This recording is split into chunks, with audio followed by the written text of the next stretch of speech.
Salam sejahtera bagi kita semua. Perkenalkan, saya Yohanes Birchman, Adhyapaka Apatya Magister Teknik, dosen tetap pada program studi Teknologi Rekayasa Mekatronika. Khususnya saya mengampu salah satunya adalah mata kuliah Teknik Penggerak. Video ini disusun sebagai salah satu pernyataan diri dosen dalam unjuk kerja Tridharma Perguruan Tinggi atau PDD UKTPT pengajuan sertifikasi dosen gelombang 1 tahun 2026, khususnya untuk unjuk kerja dosen pada bidang pengajaran. Pada kesempatan kali ini saya akan menjelaskan salah satu rencana pembelajaran semester, yaitu pedoman pelaksanaan perkuliahan teknik penggerak selama 1 semester. Mata kuliah teknik penggerak merupakan mata kuliah keahlian pada bidang mekatronika yang memiliki bobot 2 SKS dan diberikan kepada mahasiswa semester 3 program studi Teknologi Rekayasa Mekatronika. Mata kuliah ini dirancang untuk memberikan pemahaman mengenai berbagai jenis sistem penggerak atau aktuator yang merupakan komponen utama dalam penyusun sistem mekatronika. Harapannya mahasiswa mampu memilih dan menerapkan aktuator yang sesuai dengan kebutuhan suatu sistem otomasi industri. Adapun deskripsi mata kuliah ini adalah membekali mahasiswa agar mampu memahami konsep dasar teknik penggerak dalam sistem mekatronika, mulai dari prinsip kerja aktuator, karakteristik berbagai jenis aktuator, hingga pemilihan aktuator yang tepat untuk diaplikasikan pada sistem mekatronika. Materi pembelajaran mencakup aktuator pneumatik, hidrolik, motor listrik, baik itu motor AC dan juga motor DC, serta motor stepper dan juga motor servo, sebagai teknologi penggerak yang banyak digunakan di dunia industri saat ini. Selanjutnya, mata kuliah ini mendukung pencapaian pembelajaran lulusan pada program studi Sarjana Terapan Teknologi Rekayasa Mekatronika. Mahasiswa diharapkan memiliki sikap bertanggung jawab dalam menyelesaikan pekerjaan secara mandiri dengan menguasai prinsip-prinsip rekayasa mekatronika, mampu berpikir logis, kritis, inovatif, serta mampu menerapkan pengetahuan mekanika, elektronika, energi, kontrol, dan juga informatika, khususnya untuk nantinya mampu menganalisis, merancang, mengoperasikan maupun mengoptimalkan sistem mekatronika. Selain itu, mahasiswa juga dilatih untuk mampu mengidentifikasi dan menyelesaikan permasalahan rekayasa dengan mempertimbangkan aspek kualitas, efisiensi kerja, keselamatan kerja, dan ekonomi, sosial, dan juga lingkungan. Berdasarkan capaian lulusan tersebut, mata kuliah ini memiliki 3 capaian pembelajaran mata kuliah atau CPMK. CPMK yang pertama, mahasiswa diharapkan mampu memahami konsep dasar serta klasifikasi aktuator dalam sistem mekatronika. CPMK yang kedua, mahasiswa diharapkan mampu menjelaskan prinsip kerja berbagai aktuator atau penggerak yang digunakan dalam sistem mekatronika. CPMK yang ketiga, mahasiswa mampu menentukan jenis aktuator yang paling tepat dan juga sesuai berdasarkan karakteristik kebutuhan suatu sistem atau proses di industri. Ketiga capaian tersebut akan dicapai secara bertahap melalui 8 sub-cap CPMK yang dimulai dari pemahaman konsep dasar, mempelajari sistem pneumatik, hidrolik, dan juga motor listrik, hingga mampu melakukan analisis dan pemilihan motor AC, motor DC, motor stepper, motor servo sesuai dengan kebutuhan aplikasi di industri. Dalam proses pembelajaran, saya menggunakan pendekatan student centered learning yang dipadukan dengan karakteristik pendidikan yang ada di ADMI Cikarang. Metode pembelajaran yang digunakan meliputi dari instruksional atau membangun konsep dasar, discovery learning agar mahasiswa menemukan konsep melalui proses yang eksploratif, kemudian case-based learning melalui studi kasus di industri, serta contextual learning dengan menghubungkan teori terhadap implementasi nyata di dunia industri. Selama perkuliahan, mahasiswa juga akan mengerjakan penugasan-penugasan terstruktur, diskusi, responsi, analisis, spesifikasi aktuator, serta studi kasus pemilihan aktuator.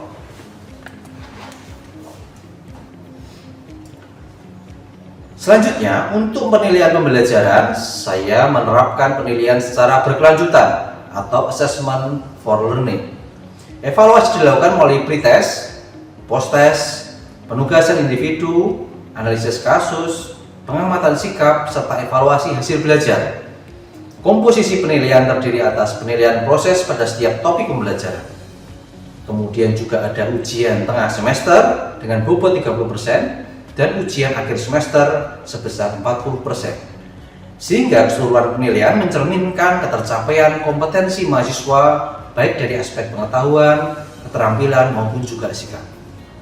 Melalui mata kuliah ini, saya berharap mahasiswa tidak hanya memahami teori mengenai teknik penggerak, akan tapi juga mampu menganalisis karakteristik berbagai aktuator, menentukan solusi yang tepat sesuai dengan kebutuhan sistem mekatronika, serta memiliki kompetensi yang relevan dengan kebutuhan industri saat ini. Demikian penjelasan mengenai rencana pembelajaran semester mata kuliah teknik penggerak. Semoga kiranya dapat memberikan gambaran terkait dengan pembelajaran yang ada dalam, khususnya yang saya ampu dalam mata kuliah teknik penggerak pada program studi teknologi rekayasa mekatronika Politeknik Industri Admi.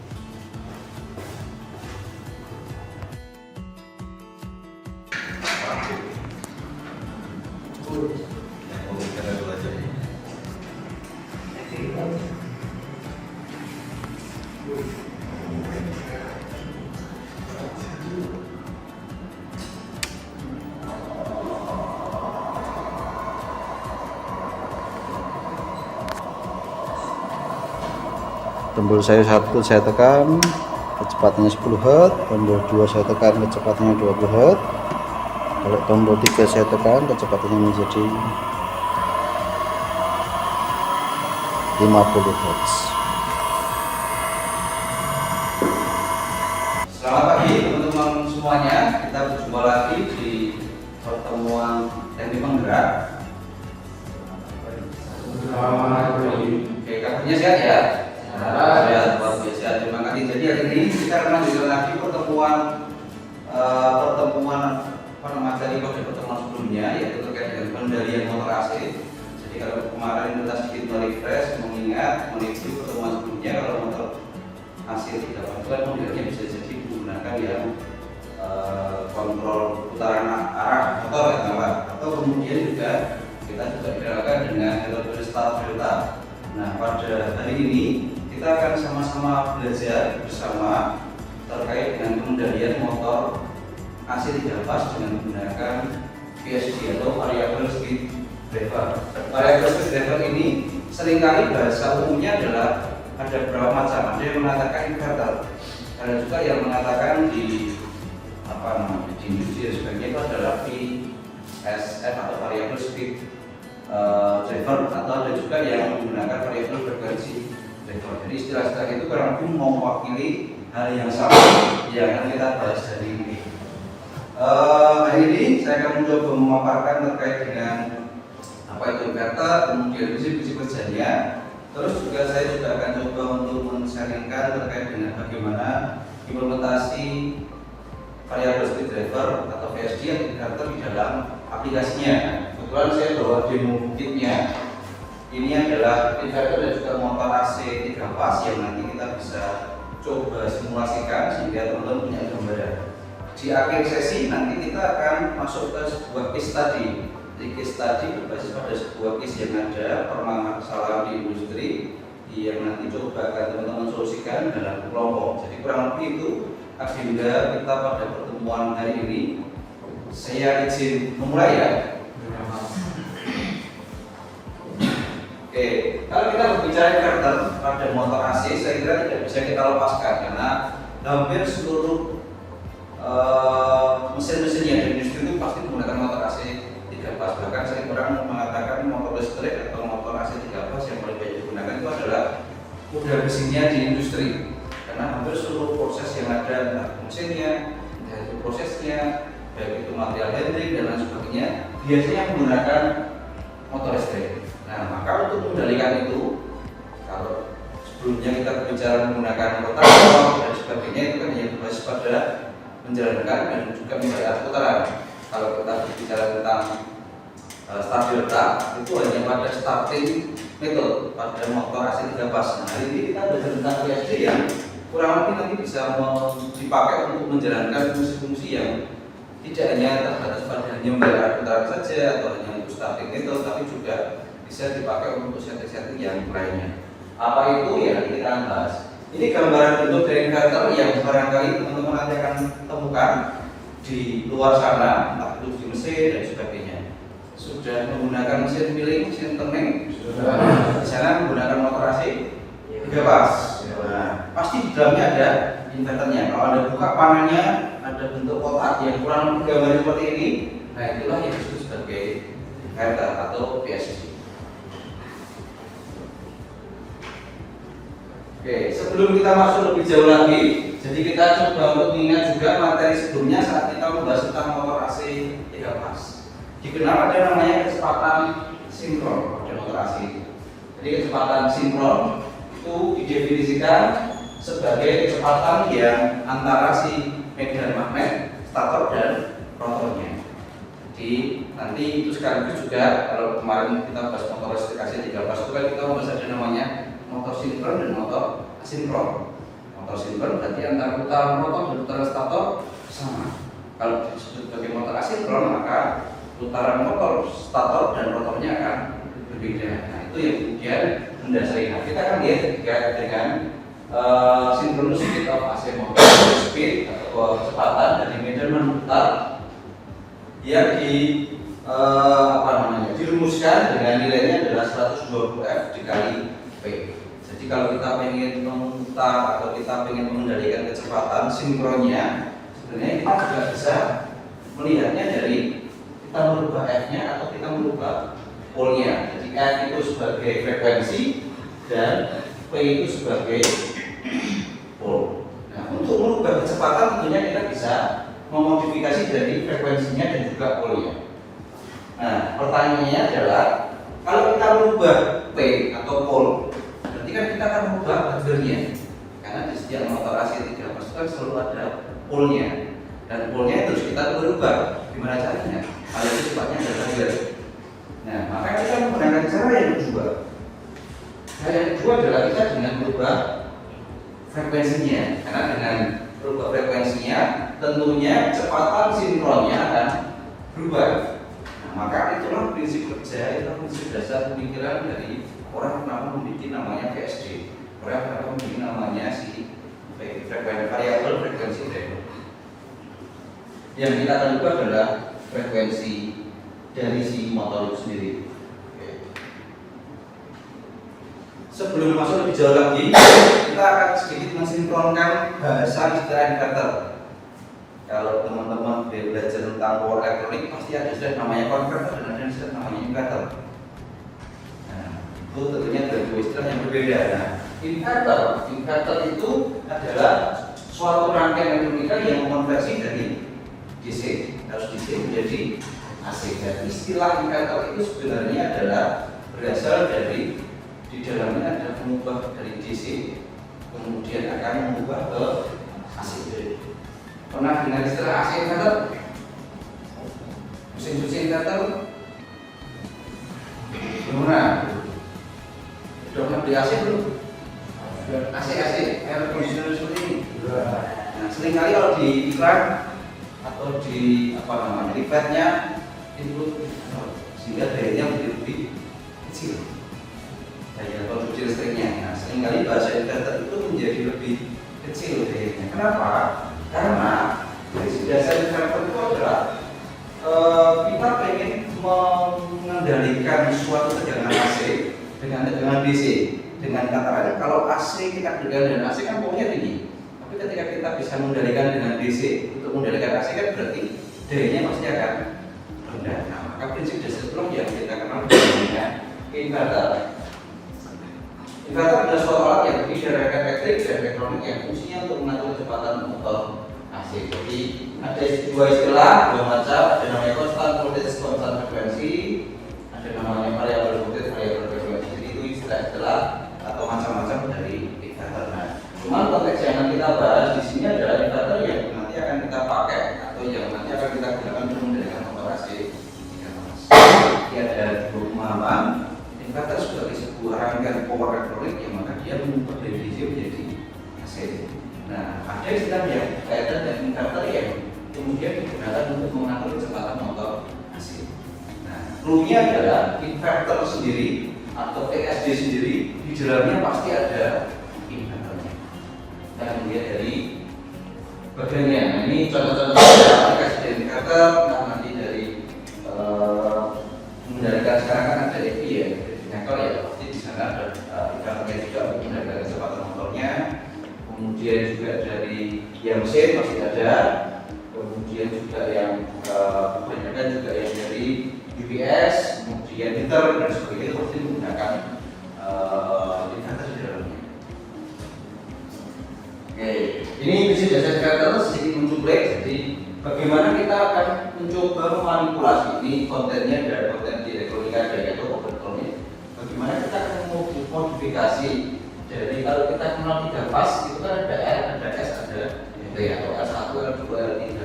Nah, bagaimana kita bisa memodifikasi gelombang pada masing-masing fase sehingga dengan menggunakan DC, kita kan di DC kita kan namanya teknik kursus DC dan lain sebagainya. Maka kita manipulasi di sana. Nah, ini telah digambarkan. Jadi switching pengaturan kapan aktif, kapan tidaknya itu menggunakan satu komponen switching di sini. Biasanya menggunakan resistor dan sebagainya. Nah, ini yang kemudian digunakan untuk men-switching sehingga keluarannya dari RST itu akan menjadi gelombang seperti ini. Sehingga dengan pengaturan seperti ini kita bisa mengatur frekuensi yang ada di dalam si motor AC. Oke, prinsip inverter tegangan AC merupakan tegangan yang mempunyai nilai positif dan juga nilai negatif. Tentunya masih teman-teman pasti pahami bahwa namanya listrik AC itu kan pasti dia dikatakan bolak-balik. Kenapa bolak-balik? Karena dia punya sisi positif dan satu waktu dia punya sisi negatif. Itu seterusnya berdasarkan waktunya. Oke, saya coba skip dulu. Nah, kita akan langsung lihat pada prinsip kerja inverter. Jadi ini adalah struktur blok diagram fungsi blok dari sebuah inverter. Jadi kalau teman-teman tahu yang namanya inverter yang ada di sini itu di dalamnya sebenarnya kalau kita uraikan dalam bentuk kita gunakan dalam bentuk blok diagram seperti ini. Jadi ada sampai 3 fase, kemudian dari 3 fase akan ada konverternya. Nah, konverter di sini tugasnya adalah untuk mengubah dari AC menjadi AC lagi atau AC menjadi DC. Istilah untuk mengubah AC ke AC, AC ke DC, DC ke DC itu disebut dengan istilah namanya konverter. Tapi kalau dari DC menjadi AC disebut sebagai inverter. Nah, jadi di sini dari suplai 3 fase masuk ke konverter, kemudian filter karena kita biasanya kalau ada bermain dengan power kita bisa filter juga di sana. Setelah filter maka masuk ke inverter dikendalikan di sini, maka nanti dia yang nanti akan digunakan untuk tegangan DC yang diatur ini akan digunakan untuk mengendalikan yang AC dilepas kembali. Jadi masukannya AC diubah, di dalamnya jatuh dengan DC, dikeluarkan lagi menjadi AC.